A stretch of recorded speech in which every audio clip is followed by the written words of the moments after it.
What's up, my band of outlaws, and welcome to what's going to be the first wrestling pay-per-view review on the channel. These are going to be regular things now because I watch every wrestling pay-per-view and I'm very opinionated on the wrestling, so why not just give out my review for it? Because a lot of people who generally watch Pokemon stuff seem to watch wrestling stuff as well, and if you don't watch wrestling stuff, then just feel free to skip this video. Or if you don't want to see these kind of videos on the channel, then just leave a dislike or something. But if you do enjoy it, feel free to leave a thumbs up and let me know if you do. So this is for Wrestlemania 32. I watched it live, so it ran from about 10 p.m. my time till about 5 a.m. the next day. Just a heads up, of course these reviews are going to have spoilers in them, so if you don't want to see spoilers for the pay-per-view, don't watch this video because I'm going to be talking about the results, things that happened actually in the matches, good spots, basically everything to do with the pay-per-view I'm going to talk about. So if you don't want spoilers, don't watch any of my reviews. These are all going to be made in minds that you guys are watching it and you've seen it already. So it was a long old night. It was a pretty long night. It started off with Kalisto versus Ryback, wrestling wise anyway. Started off actually the kickoff show to the pre-show? Kickoff show, pre-show, show. I feel like that. No, and then big show. I feel like that's how that works out. So we had Kalisto facing Ryback to start off with. Before I go any further, Kalisto deserves a hell of a lot better than to be on the damn kickoff show. I mean, the man is a good in-ring talent, and he brings something to the WWE that at the moment no one else brings, not even his partner Sin Cara.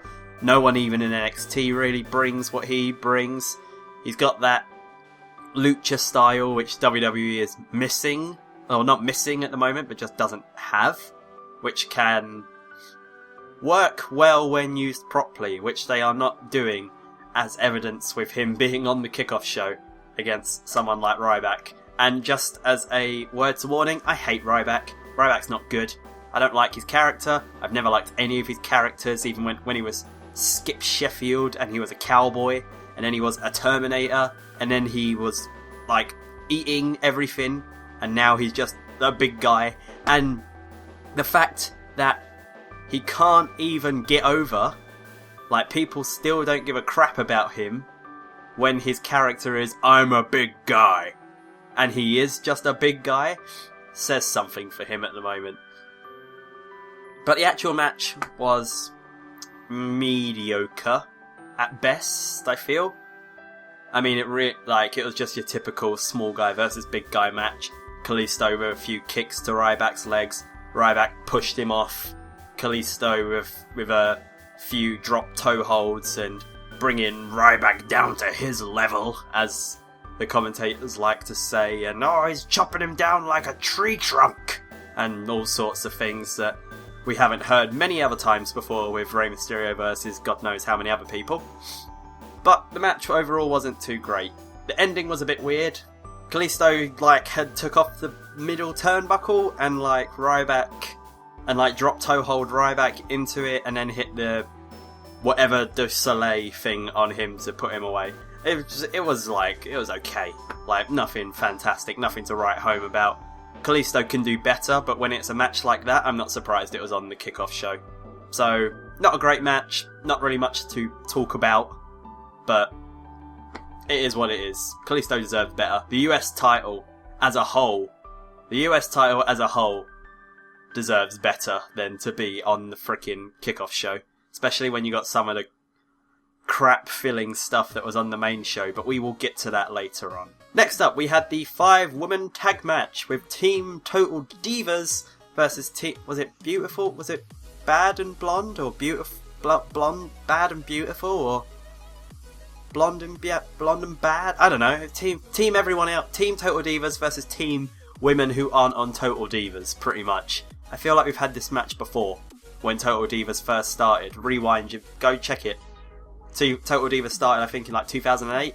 Maybe at Survivor Series 2008. I feel like there was a Team Total Divas versus Team Not Total Divas match or something. Rings a bell. Anyway, everyone expected this match to be absolute hot garbage. with wrestlers like Eva Marie, who everyone hates for just cause. Brie Bella, who may be married to Daniel Bryan, but isn't the greatest wrestler in the world. Who else in that match? Summer Rae, who is okay sometimes. Paige, who is a notorious botcher. She's a good wrestler, but she botches a hell of a lot of things. And just generally, these aren't the women who we trust to put on good women wrestling matches. These aren't our pride and joys. These aren't the NXT women, pretty much. These aren't the NXT women, or AJ, or Lita, or Trish, or the people we actually expect to do good matches. But, saying that, I was pleasantly surprised with this match. This match was actually not bad. It was not bad at all. There was shout-outs to Eva Marie. I just ran her down, but shout-outs to her. She done some decent moves. She didn't botch any of them. She got some good heat. She played to the crowd. She done alright. She done pretty good. Shout-outs to Naomi as well, and Natalya for pretty much carrying the match for both teams. Natalya's just an all-round good wrestler. We all know this by now. Naomi got pretty much all of the offense for the team. Bad, beautiful blondes, whatever. And Naomi took some big bumps. Like, she done some bump at some point where she was flung into the ropes, and she just kind of ragdolled into the ropes and then flopped down onto the mat, and it had to have hurt.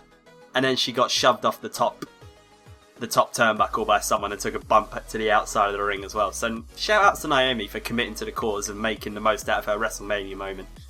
It ended with, as you can predict, all the women at one point coming in and taking out each other as five-man matches generally go. Then there was a little altercation with Brie Bella and Naomi. Lana got herself involved and then kind of disappeared somewhere. And then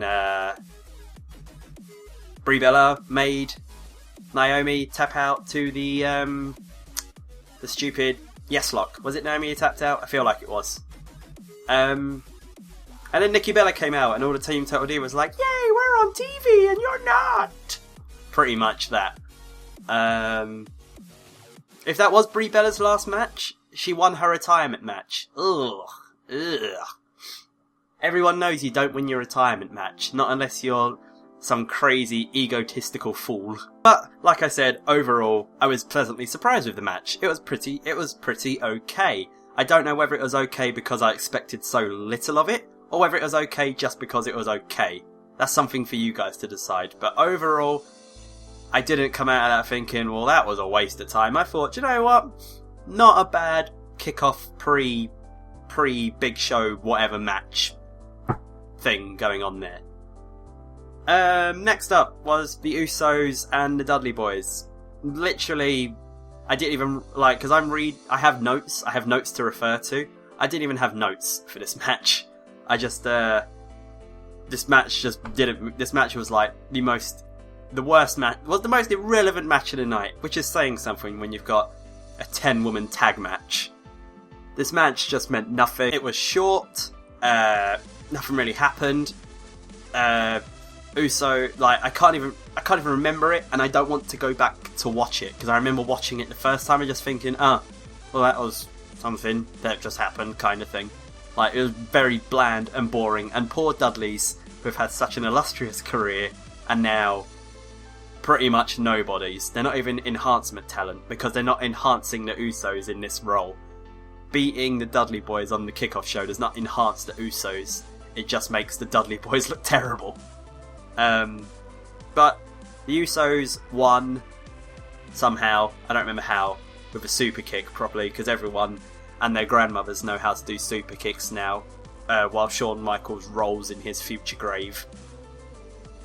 And then there was a little teasing with the tables, and then the Usos put the Dudleys through the tables as well.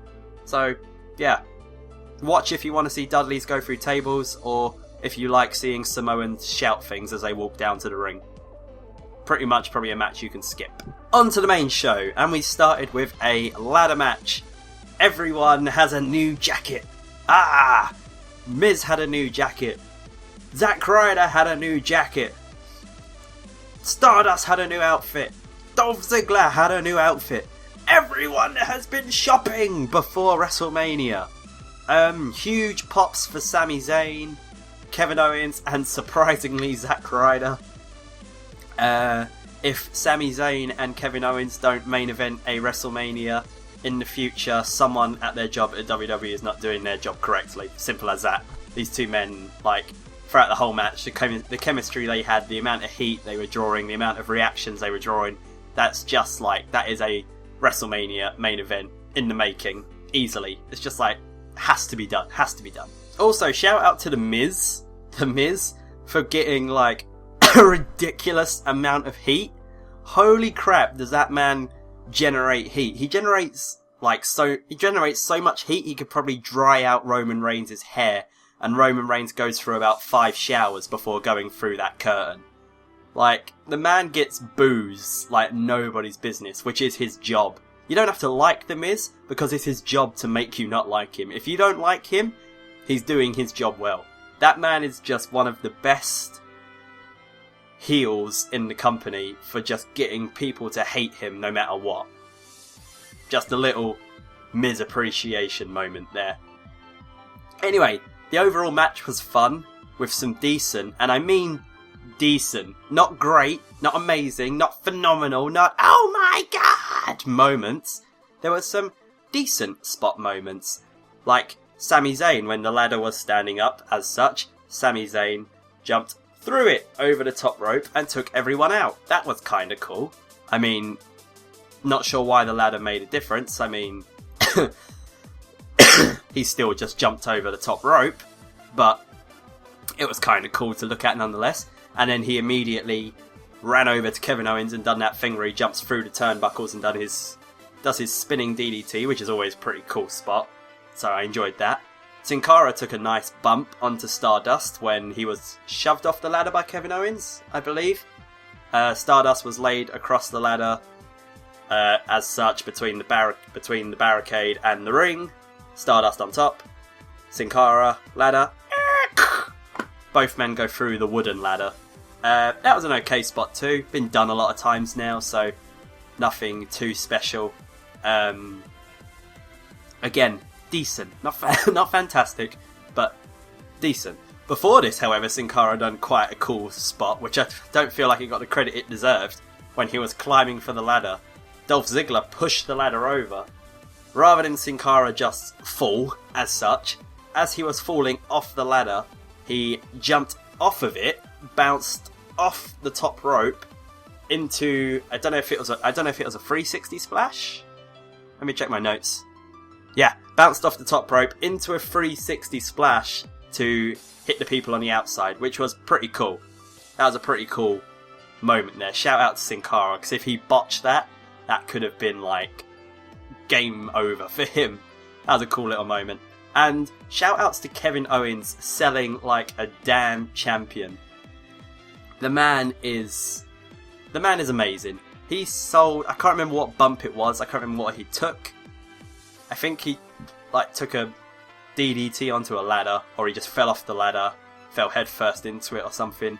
But he sold it like a champion, with his head stuck in the ladder, his arse up in the air for everyone to see, for a good 6 minutes of not moving, to the point everyone on social media was concerned whether Kevin Owens was actually dead and he was just going to be in the ring for the next match, just still there dead. The man sells like a champion. But when it was all said and done, the winner was Zack Ryder! I'm very pleased for Zack Ryder to win, because number one, the man deserves it. He's worked a lot for that moment. Number two, the only other feud to come out of this match would probably be Kevin Owens versus Sami Zayn, and Kevin Owens versus Sami Zayn does not need the IC title to make it better. That is a feud that can stand on its own, so the IC title can be used for something better down the line, which I will come on to later on. I have plans for that, or I have an idea for that. But Zack Ryder deserves it. That was a nice feel-good moment to start off the show. Zack Ryder getting the IC title. His dad came in the ring to celebrate with him, gave him a few hugs, gave a few noogies and all sorts. Zack Ryder's starting to get a bit old now to be playing the broski character. But he got his WrestleMania victory, which I'm glad for him for. Also, on a separate note, back to Shawn Michaels rolling in his grave. The man is practically doing 450 splashes in his grave right now because Ziggler's continuous use of the super kick is completely devaluating his sweet chin music, and it devaluates anyone. It devaluates the super kick in general. The super kick used to be such a damn high spot move, and now they're a dime a dozen. They come out from everyone. Everyone and their grandmother thinks they can do super kicks. And Ziggler's the worst offender for it. I don't like Ziggler, and he's ruining the super kick. He even done sweet chin music. He even used sweet chin music when a particular heart-throb showstopper, Mr. WrestleMania, was on the show later on. You can't do sweet chin music when Shawn Michaels is going to be on WrestleMania later on, Ziggler. That's not good work. That's not good work at all. That's how you ruin someone's finisher and offend someone. So, now that the crowd is all hot and having a good time after that ladder match, everyone's in the WrestleMania spirit, we go straight into the dream match of AJ Styles versus Chris Jericho. I believe that's what they were billing it as. I believe they were billing it as the dream match, AJ Styles versus Chris Jericho. And going into this match, if you, like me, believed that AJ Styles going over here was a shoo-in. If you believed AJ Styles going over here was a shoo-in, as number one, it was the man's first WrestleMania. It's AJ Styles' first ever WrestleMania. The feud would do a lot more for AJ Styles to win. It'd do a lot more for AJ Styles winning than it would for Chris Jericho winning. Because Chris Jericho's not going to be challenging for any world title belts ever. Never again will Chris Jericho challenge for a world title belt. AJ Styles could potentially. So, immediately giving AJ Styles his first WrestleMania win and a feud win over Chris Jericho immediately puts him as a top contender threat for bigger players. And Chris Jericho is a smart enough man to know that. So you'd think Chris Jericho would have wanted to put AJ Styles over. So if you, like me, was one of the people who thought AJ Styles was a shoo-in to win this match, you would not be blamed. However, Chris Jericho won. Not sure why. Not sure where the rating. Fucking kill me. Not sure where the writing is going with that. For all I know, they could. I don't know. That's the problem with reviewing WrestleMania, because the Raw after WrestleMania generally explains a lot of what happened at WrestleMania and lets you know where storylines were going and that kind of thing. And there's a lot of moments during the Raw after WrestleMania show where everyone will go, "Oh, that's what they were thinking."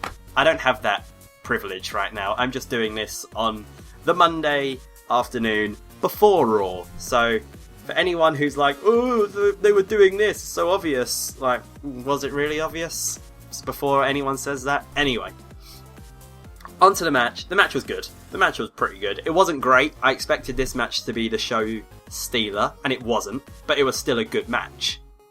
It doesn't hold a candle to Sami Zayn versus Nakamura on NXT TakeOver Dallas. Holy crap, match of the year contender right there. If you haven't seen it, go watch it now. Nakamura versus Sami Zayn, probably my favourite match of the year. Probably my favourite match in a long time. But the match was still good. Jericho got to put AJ Styles in multiple walls of Jericho's, which made AJ look good. AJ Styles got in a couple of calf crashers. Calf crushers. He even got in a Styles clash, which is amazing in a right of itself.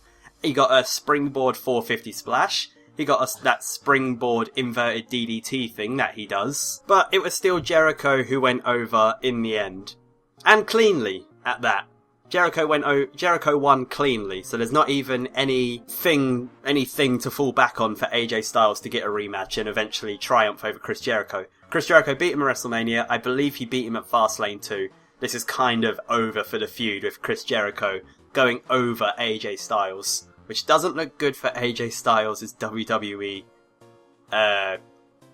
future as such. The match ended with a cool spot. Shout out to the King Nappy for the prediction, of course. Predicted it like hell on Twitter about 10 minutes before it happened. With a cool spot of AJ going for the springboard phenomenal elbow. Is that what they're calling it? Are they calling it the phenomenal elbow? Please no. It would be really weird if that's what we're calling it. But he goes for the phenomenal elbow thing. Chris Jericho turned around and just turned it into a code breaker as he was coming down. It was a pretty cool end. The match was good. It was a good match. It wasn't the show stealer I think everyone was expecting, but it was still a good match. And it was WrestleMania good. So you can't be mad at it. The next match, however, you can be mad at. And that is the tag team match that had the New Day versus the League of Nations. Now, before I even get onto the match, or any entrances, or anything else, this match had a serious case of identity crisis. So first of all, the match was advertised, I believe, as a handicap 4v3 match for the tag team titles. Then it was changed, I believe, the week before WrestleMania. Last week, it was changed to not for the titles, 4v3 handicap. Then, on the night, it was changed to a 3v3 with Wade Barrett on the sidelines with no title. This match had no clue what it wanted to be. The writers had no clue what they wanted this match to do. They don't know what they want League of Nations to do. They don't know what they want New Day to do. All they know is they wanted a match between League of Nations and New Day, but they didn't want either team to, I don't know, lose points, or they wanted both teams to get over, or I don't know what they wanted. This is just a big cluster mind fudge as such. It was just poorly done, this match. On to the New Day's entrance. They came out of a big box of cereal. Cool! They came dressed up like Saiyans. Why? I like Dragon Ball Z, and I like the New Day. And I know Xavier Woods likes to do his cosplay and dress up. He's come out as Rufio before. He makes all of his little pop culture references because he's such a cool dude. And that's well documented by WWE. But for all three members to come dressed up like Saiyans to the ring just didn't quite feel right. It very much had a feel of... It had less of a feel of, oh wow, they're dressed up like Saiyans, and more of a feel of, why the hell are they dressed up like Saiyans? This doesn't make any sense. However, they did come out of a big box of bootios, so, you know, who's really winning here? Us, as the fans. The League of Nations didn't get a special entrance, unless you count kicking cereal as a special entrance. Shout out to Rusev. Remember last year when you was on a tank, Rusev? Oh, good times. You keep kicking those Cheerios around the ring, sir. Also, Wade Barrett's not a good replacement for Lana, just a heads up. But, the match was... The match was flat, to say the least, overall. No impressive spots to talk about. No particular moments to talk about. Xavier Woods played his trombone, I suppose, but he's done that a few times now. And I'm pretty sure it's the same tune this time. If you want to see the real New Day versus League of Nations match, I think it was last week on Raw, when the New Day faced League of Nations for the tag team titles. That match was fantastic. That match was really damn good. In fact, every other New Day versus League of Nations matches on Raw has been better than this match on WrestleMania. This match was boring to say the least, and felt very card filler like, which is not what you want for New Day, one of your most over talent. However, League of Nations won. They done something. League of Nations won. So you might think, hey, you know, WWE are trying to give League of Nations some credibility as like a strong force that can beat the tag team titles. You're wrong. Because WWE creatives decided to sit there with their fat cat hats on and think, guys, remember how great we used to be? Remember how fantastic WWE used to be? Let's remind everyone! And they threw out Shawn Michaels, Mick Foley, and Stone Cold Steve Austin to come out to the ring and beat the crap out of the League of Nations. What better way to get over your talent and to give League of Nations some credibility than to have them beaten up by a bunch of retired wrestlers? They wonder, in fact I hope they don't wonder, but they wonder why people don't care about heels when they're people like League of Nations who get beaten up by retired wrestlers. They wonder why people are not as invested in the product nowadays as they were back then. Because now, all they can do, and they constantly do it, is have old wrestlers from back then beat wrestlers that we have now. Practically shoving the idea in our face that wrestling now is not as good as it was back in the Attitude Era. The Attitude Era was as good as we got. Now we're a shell of a company. I'm not a big fan of legends going over current talent. As much as I like the legends and the pops they get, and I'm like, hey, Shawn Michaels, yeah, I like Shawn Michaels. Hey, Mick Foley, yeah, you're a cool guy. Stone Cold, awesome. Get to watch him catch some beers. I don't like the idea of them going over at the expense of the current talent, because that hurts the product as a whole. Because they're not the ones who have to worry about being over with the crowd. They're always going to be over with the crowd. Shawn Michaels could have super kicked Shane McMahon's children and still be over with the crowd. Mick Foley could have put Mr. Socko down Sasha Banks' throat and still be over with the crowd. Stone Cold Steve Austin can give a stunner to every single member of the crowd's grandmother and still be over with the crowd. The League of Nations is not getting over with the crowd for shit. And having them get beaten up by old men is not going to help that fact. So, as much as I like nostalgia pops, please don't put legends over at the expense of your current talent. It hurts the product as a whole. Also, the ending with the New Day was kind of weird as well. So, overall, tag team match, I've ranted on it for a while, but it just felt weird. Hey guys, I heard you like ranting. Well, the street fight between Dean Ambrose and Lesnar came up, and boy, where do I start with this one? Number one! It was far too short for a street fight. This match has been one of the top storyline built matches on Raw, I'd argue. I'd say it has been built maybe just a little bit less than Triple H versus Roman Reigns. And the match was far too short. Also, throughout the whole match, and after you've seen the match, you'll see that it couldn't be any more obvious the fact that it was a street fight just so Ambrose could hurt Brock Lesnar in a way that wasn't actually wrestling. Because we can't have Ambrose hit a wrestling move on Brock Lesnar because he hasn't got the right look. He doesn't look like Roman Reigns or Triple H or John Cena, so he can't hit Brock Lesnar with a wrestling move. The fools! What were we thinking? And the fact that Ambrose got out the chainsaw and then dropped it, and then he got out the barbed wire baseball bat and then dropped it, and then he done some other stuff and stuff didn't happen, makes all of Ambrose's meetings with the hardcore legends over the week and all of the stuff he's been doing with all the weapons mean nothing, because he didn't do anything with them really that was special or made him look like the new hardcore legend or whatever as they were trying to build him up to be. I understand how people can say, how can you expect Ambrose to go over Lesnar? Well, it made more sense from a storyline perspective for Ambrose to go over Lesnar.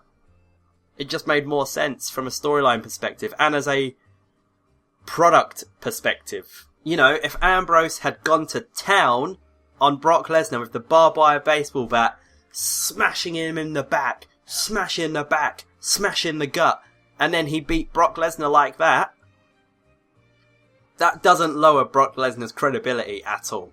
Having Ambrose lose without using any of his new hardcore weapons and having him lose pretty solidly lowers Ambrose's product again. I don't remember the last time Ambrose won a storyline.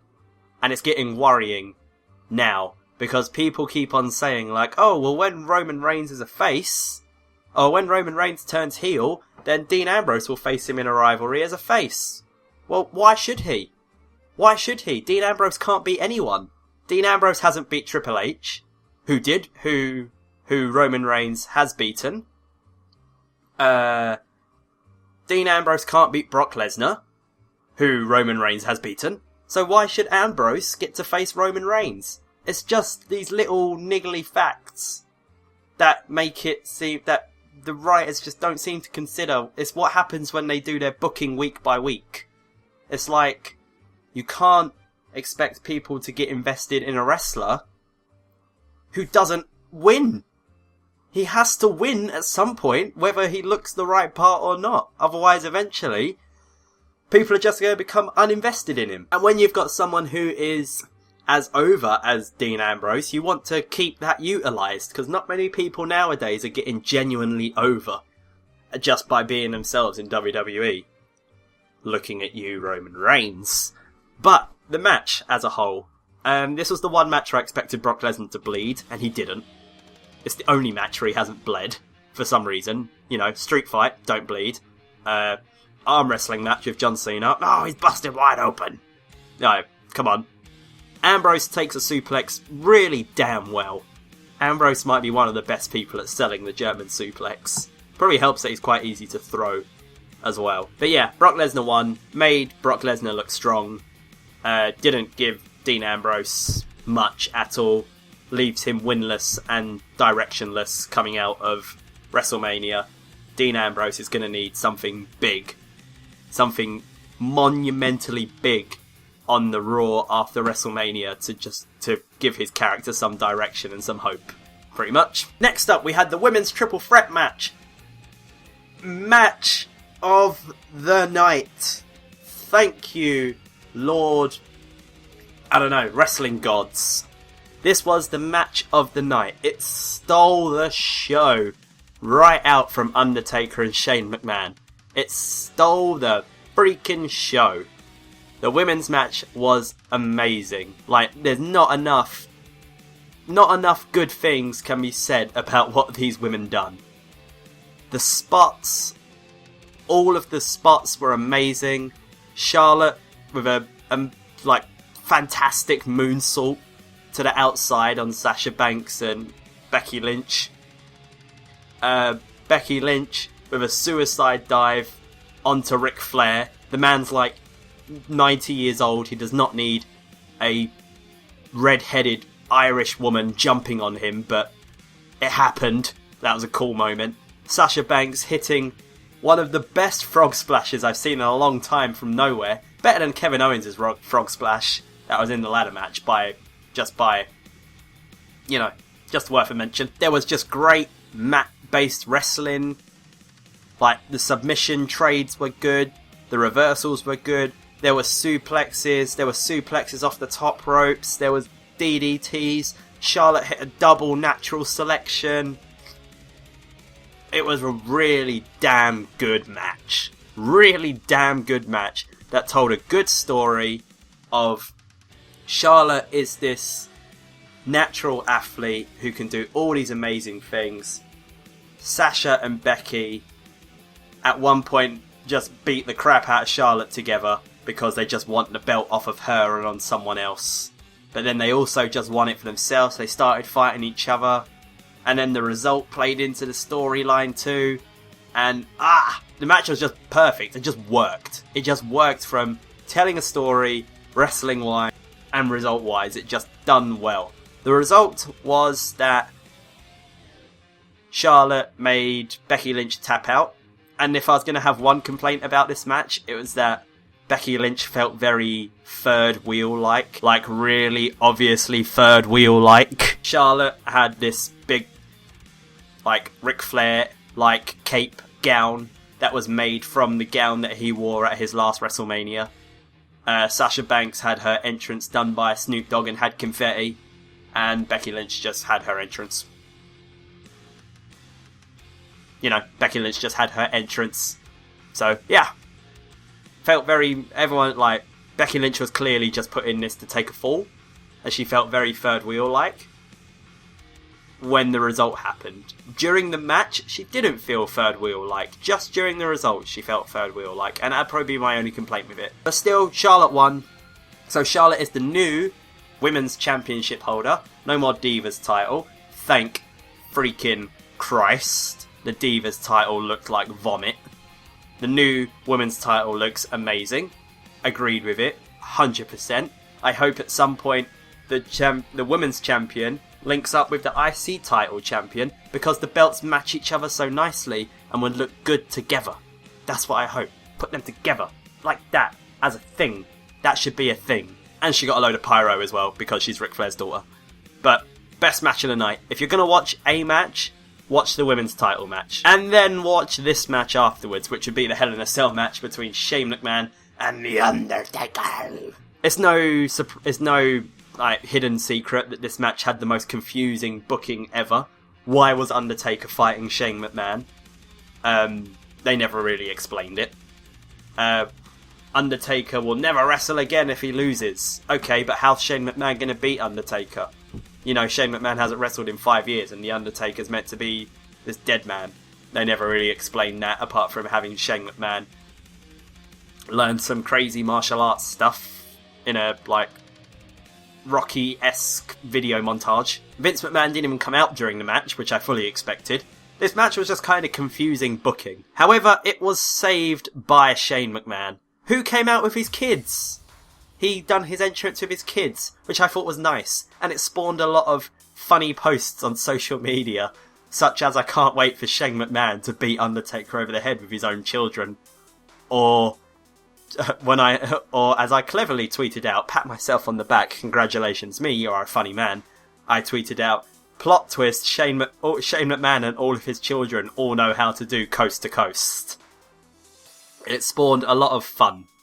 And it was a nice little spot. You know, why not have your kids come out of you at WrestleMania? You're freaking Shane McMahon, you could do what you want. You could have bloody Vin Diesel come out and do his little dance with you if you wanted. And while we're on the topic of entrances, Undertaker's entrance, far too long. I hate it.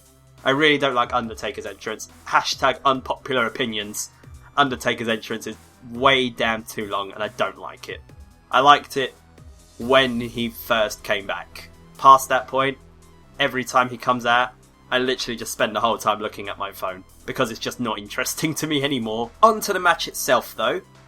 And if we're being perfectly honest, if people are going to say, oh, well, it's not really realistic for Ambrose to beat Lesnar, then it's not really realistic for Shane McMahon to beat Undertaker, so it was never going to happen. But, at some points, they made it believable. Shane McMahon got in a nice little triangle hold and was celebrating the whole time he had the triangle hold in. Yeah, I'm so great. That was cool.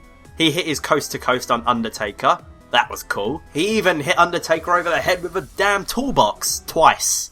That was cool. So, Shane McMahon, props to you for, like, you know, making it look believable at some point so you could actually beat The Undertaker. Despite the fact that I don't think you actually ever went for a pin attempt. That's kind of how you win matches, Shane. You have to pin someone to win them, to beat them. I don't think he actually... I'm going to have to rewatch it back, but I don't think Shane ever actually attempted to pin The Undertaker once. And then Shane, in classic Shane fashion, as only Shane can do, had to take that bump station to the next level and took the hugest bump I have seen in a long time. I believe the Hell in a Cell match is 22 feet high, possibly 27. I don't remember the exact number. 20-something feet high. The man jumped from the top of the Hell in a Cell cage and crashed through the announce table when Undertaker rolled out the way. Shane McMahon, a near 50-year-old man, jumped 20 plus feet and hit the fucking floor. If that's not worth you watching that match, you have no soul. The match was worth watching for that bit. Also, he took a really nasty bump, which wasn't on purpose, but it looked bad, where Undertaker had him in like a bear hug. Shane McMahon had just finished doing like bolt clippings for the cage wall, and Undertaker charged Shane McMahon through the cage wall. They fell over, the wall fell over, and Shane McMahon went back and cracked the back of his head on the corner of the German announce table. That must have really damn hurt. Not only must Shane McMahon have been concussed then, he also at some point had Undertaker in a sleeper hold on top of the ring, on top of the timekeeper area, and Undertaker jumped through a table with Shane McMahon on his back. Ouch. That must have hurt. These are two men who are very old now, in wrestling terms, and are taking bumps that some of these young kids would not take. This match was worth watching just for the spots. It was pretty damn electric in the crowd and watching at home. Taker got some good offense too. Pretty much hit all of his typical signature stuff. He hit a last ride, hit a choke slam on the steel steps, and a tombstone. So, just overall good match, really. This match should have been the main event. When I eventually talk about the main event, you'll know why this match should have been the main event. Because this match should have been the main event. It was a good match. This match and the women's match were a good, solid, hour of wrestling TV. Next up, we had the Armbar, the worst acronym for a wrestling match ever. The Andre the Giant Battle Royal. I don't know how the Armbar acronym for the Andre the Giant Battle Royal came about, because it doesn't make sense, but it has. It's caught on a bit. So, Andre the Giant Battle Royal. You would be believed to think that it mattered more now because it's not just on the pre-show. And I hope it does. Just from the result of it. If I'm going to talk about this, I'll quickly run down participants that were noteworthy. Social Outcasts were in it, obviously. Mark Henry was in it, in his hometown. Kane was in it. Big Show was in it. Tatanka was in it. Didn't get the credit he deserves. Tatanka's a damn legend. Give him an entrance, not just walk out like every other freaking jobber. Diamond Dallas Page was in it. He got an entrance theme. Tatanka didn't. And Shaquille O'Neal. Why not? Shaquille O'Neal. Go, Shaq. Why not? I'm really glad... Spoiler, Shaq didn't win. Thank Christ. The only thing worse than your legends and old wrestlers going over new talent is when celebrities go over new talent. So Shaq didn't win, which is great. But the actual winner of it was Baron Corbin from NXT. Now, cast your mind back to when I was talking about where Zack Ryder can go with the IC title. Maybe, just maybe, Baron Corbin will face Zack Ryder for the IC title. That could be a fun little feud. That could be a fun feud. That could be a good way to get Corbin onto the main roster. That could be a good person for Ryder to have his first storyline with. And I just feel like it could generally work. Because Zack Ryder does underdog billing well. And Baron Corbin does I'm a big tough guy, look at me fight well. So those two I feel like could work well together. Plus I feel like they've wrestled each other a few times in NXT already. So they're probably quite comfortable with facing each other. So it'd probably be a good way to bring Baron Corbin into the main roster and Zack Ryder to get some credibility as a champion rolling. Think about it, WWE. You're welcome. The show is now starting to wind to an end. And we are told that the Dallas Cowboys? I don't know. Dallas Cowboys cheerleaders are out. Yeah! Is what nobody said. They came out, they started doing their little dancey dance. You could see people in the crowd start getting up and walking off to go have their peas, or go get their drinks, or just generally stretch their legs. And then The Rock came out. Everyone sat the fuck back down. This was The Rock's moment. Everyone thought for certain The Rock was going to come out during the Wrestlemania, the main event between him and Triple H. Between him and Triple H, fucking kill me. Between Roman Reigns and Triple H, but he didn't. He was having his own segment. And he came out with a flamethrower. Why does he have a flamethrower? The Rock came out with a flamethrower. First we had Finn Balor with a chainsaw at NXT TakeOver Dallas.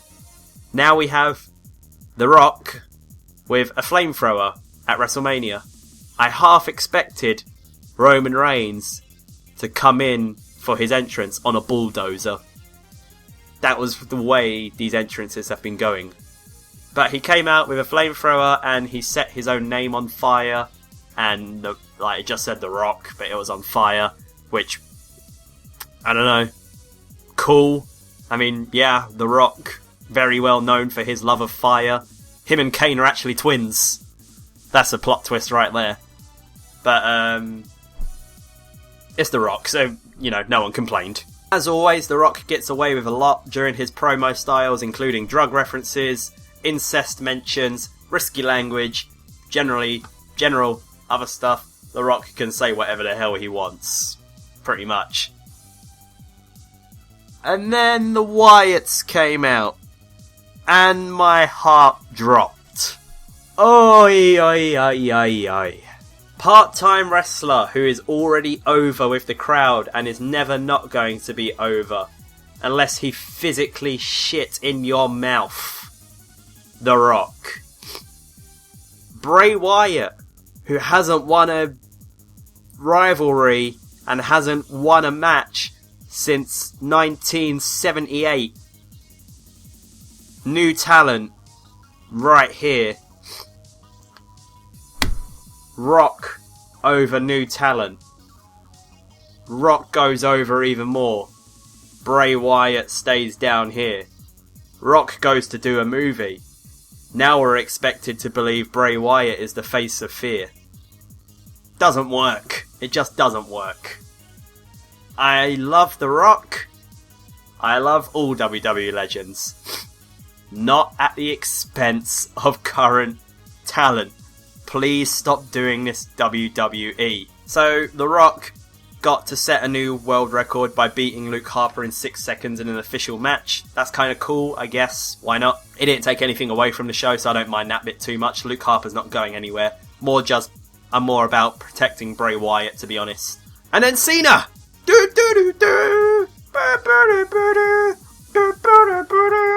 He came back. Pretty sure Cena's been replaced by a cyborg. Because he's just never injured anymore. And of course Cena gets put above the Wyatts too. It's honestly got to the point where the Wyatts, who are meant to be this fearful force of nature, League of Nations, who JBL and WWE keep on proclaiming as this new power group, just like the Four Horsemen, are on the same level as the social outcasts, who also get beaten by anyone who come out. When League of Nations get beat by anyone who comes out, Wyatt family also gets beaten by anyone who comes out, and social outcasts also get beaten by anyone who comes out. That puts everyone on the same frickin' level. That doesn't make one better than the other. No heel faction at the moment is going anywhere except for the damn Authority. That's an issue. Some heel factions need to start winning and not just be pushed over for the sake of yay, PG wrestling. Please just start pulling your thumbs out your ass, WWE, and start making some clever decisions with, building some characters that aren't just long-haired beach freaks. On to the main event, which should have been Hell in a Cell, but it's not. It's Triple H vs Roman Reigns. As always, Triple H has an entrance. I won't say it was cool. I won't say it was bad. It was weird. It was weird and kind of cool. Felt kind of like Doctor Who. Stephanie McMahon kind of looked like a cross between Furiosa from Mad Max and Rita Repulsa from Power Rangers. She done a cool little speech, although I like the fact that even though WrestleMania is on, we can't go any kind of wrestling show without getting an Authority promo. My God, does Stephanie McMahon like to hear the sound of her own voice? So Triple H came out. Triple H is in freaking great shape, by the way. Best shape he's been in since the early 2000s. You can see his abs, his chest, his biceps are freaking huge. He was in damn good shape. He was in damn good shape, so much respect for. And then we had Roman Reigns' entrance where he punched the floor and some fireworks went off. Even that wasn't on cue and was botched slightly. And it was a boring entrance and he was booed. And it was the complete opposite of what WWE wanted, but it's the complete exact reaction that everyone's been telling them they were going to get. So you can't blame Can't blame the fans for that one. The match itself was boring. There's no two ways around that fact. The match was boring. There was nothing interesting, no actual interesting wrestling. The moves were very bland and generic, and the same Triple H and Roman Reigns moves we've seen all along, with Triple H doing his atomic drops and spine busters and high knees, and Roman Reigns doing his punches and Samoan drops. Can't hold back my excitement. And the crowd were just not into it at all. There was boos for Roman Reigns, there was cheers for Triple H, but then they got the worst reaction of all. The worst reaction which they don't want to a WrestleMania main event, and that was everyone sitting on their hands and silence. Oh, it was painful to hear when Roman Reigns and Triple H were doing big moves, and the only thing you could hear was Stephanie McMahon shouting. And because it was boring, when there was cool moments, there was no reaction. Roman Reigns at one point speared Triple H through the barricade. That was really quite cool. But because the crowd wasn't into the match, and because it wasn't hot a match, it kind of just happened. And it didn't really get much of a reaction, and it just kind of floated away and disappeared. If this was a hot match that people are into, and people are cheering, and then someone goes through the barricade, then you get big cheers and big chants, and everyone starts getting into it more. But you can't, can't start a fire out of nothing. And that's kind of what they tried to do with that little moment.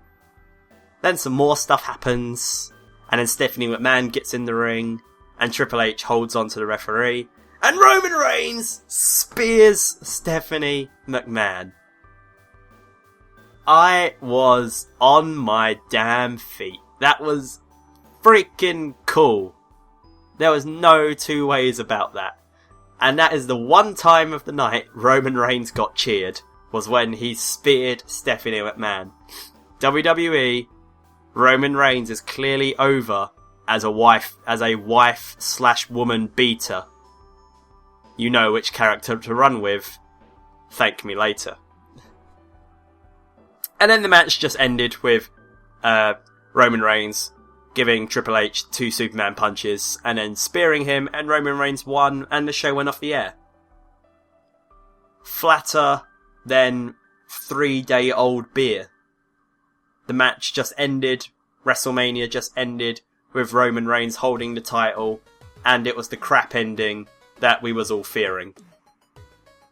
It may sound like I'm being very harsh on WrestleMania, and to be honest, I think I'm rightfully harsh on WrestleMania. It's WrestleMania. You expect it to be damn good wrestling show. If it was just meant to be a show, then it'd be a 9 out of 10, because it was a show. There was fireworks, there was entertainment, it was this, it was that, there was celebrities. Hey, great! But it's a wrestling show.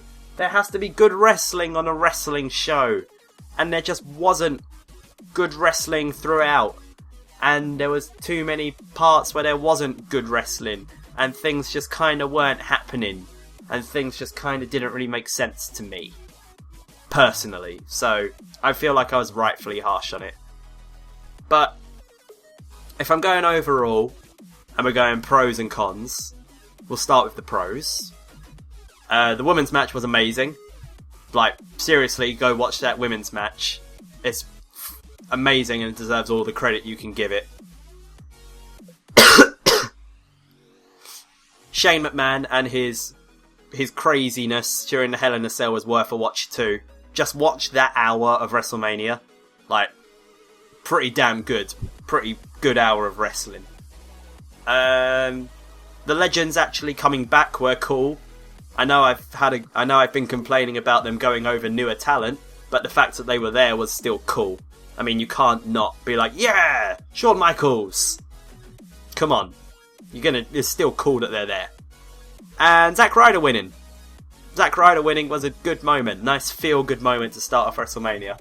And I'd put that as a overall good point of WrestleMania.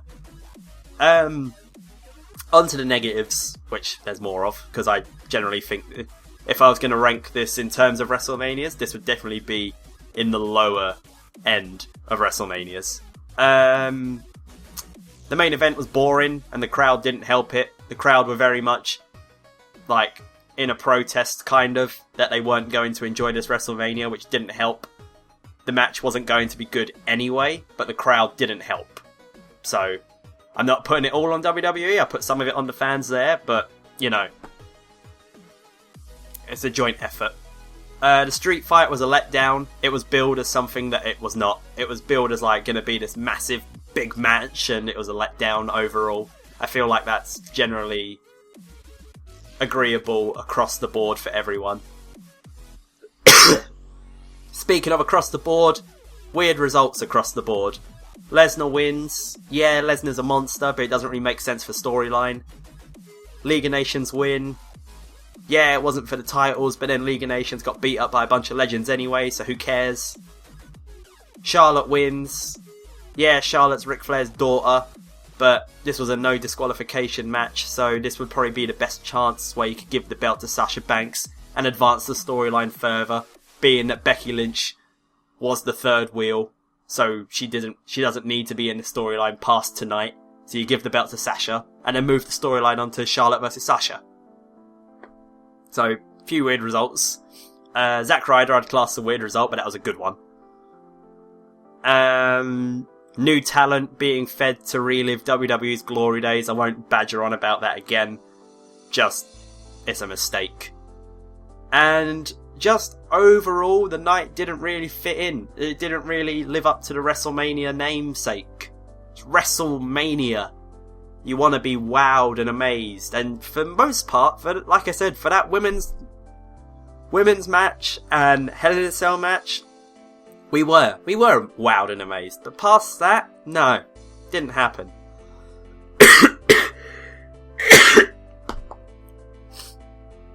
And it was very clear that the injuries had hit WrestleMania hard, with Seth Rollins not being there to do something cool, and Randy Orton not being there to be Randy Orton, and Cena not having a match, and just generally injuries not helping at all, really.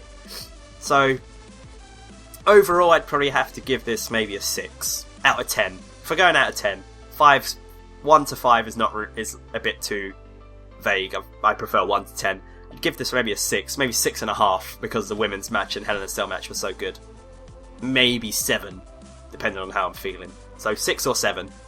But it was okay, wasn't great. I feel like this could have been just any old pay-per-view, really. It didn't feel like a WrestleMania pay-per-view, apart from the legends coming back, the women's match, and the Hell in a Cell. It could have just been any old pay-per-view. So that's my thoughts on it. You may agree, you may not agree, you may not have even liked the video. If you did though, leave a thumbs up. If you didn't, you can leave a thumbs down. Leave a comment down below what you thought. I'll probably just go through them all, read them all, probably comment back to a load of them as well. And I guess I will see you all for the next pay-per-view if you enjoyed this video. So, take care my band of outlaws, and